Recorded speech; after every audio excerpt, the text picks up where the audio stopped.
Hi, everybody. This is your old pal, Billy West. I do some voices on TV. And you're listening to Brigade-Radio-One. You're listening to Brigade-Radio-One.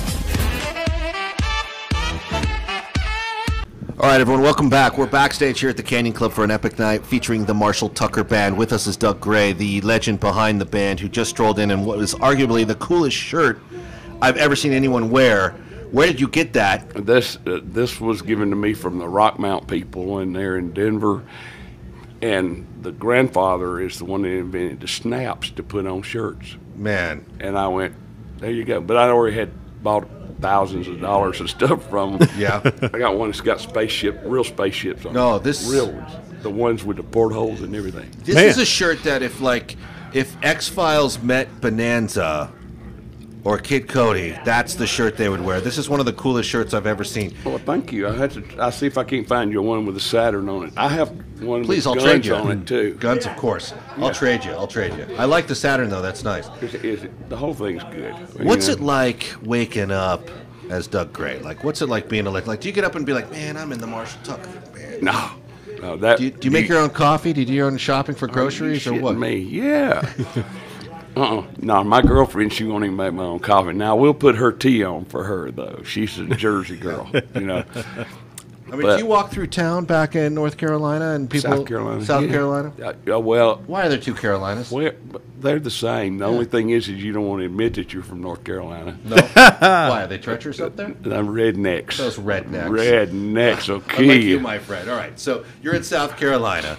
You're a legend. Do you go out and shop for your own groceries or stuff? Do you wake up and be like, man...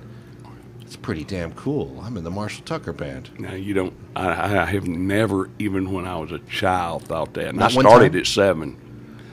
Not one time? Come on, you can Even confess as to a one time. child, I never did it. Really? Never did it. And going out grocery shopping, I hate to do it, but I go with her, push the buggy, and have a good time, and decide what is something is worth and what it's not.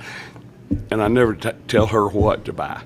Because she makes such good food, as you can tell. But I mean, I went to surgery and I weighed almost 15 pounds less. So I came out and she was wanting me to heal fast. Right, we were There talking you about go. some repair There you work go. you went through. Let me ask you a couple of quick questions. Sure. All right, so give me the best moment for you as a rock blues music legend where you sit back and you realize that was the moment where I knew I had arrived, and that was the moment that I'll always remember. And that was the moment when I was a young man learning to play and sing that I had strived to achieve. Bam, I hit it. That's the 10 Commandments coming off the mountain.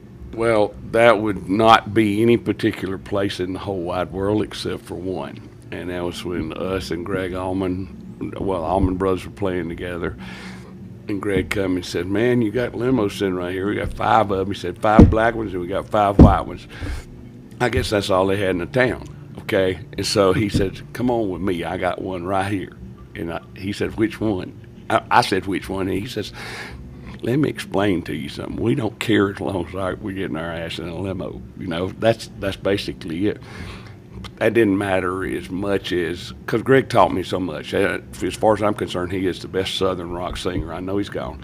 Wow. But he's the best Southern rock singer that's ever been. Mm-hmm. And I've been out with just about all of them. I was there when Ronnie and them started with Ronnie Van Zant. All of these guys. And, you know, Alabama was starting and people like that. They'd all come to my house down there and hang out on the beach and we'd get drunk. And then they'd have to go play 5 more shows. Are there any other invitations to come hang out at your house pending? I can't say it except for later on stage, and when I say it, then you better jump on it. Wait, I think that story, though, that stopped short. You get in the limo with Greg Allman, and then what happened? Because that's where the story probably starts, right? Well, the story starts by me being unsuspected. See, we started out, I played in Manhattan at Kenny's Castaway, and there was only 60 people there. First time, 1973, okay? 60 people, and they all knew each other. So that was kind of cool in Manhattan. You know, that's kind of strange.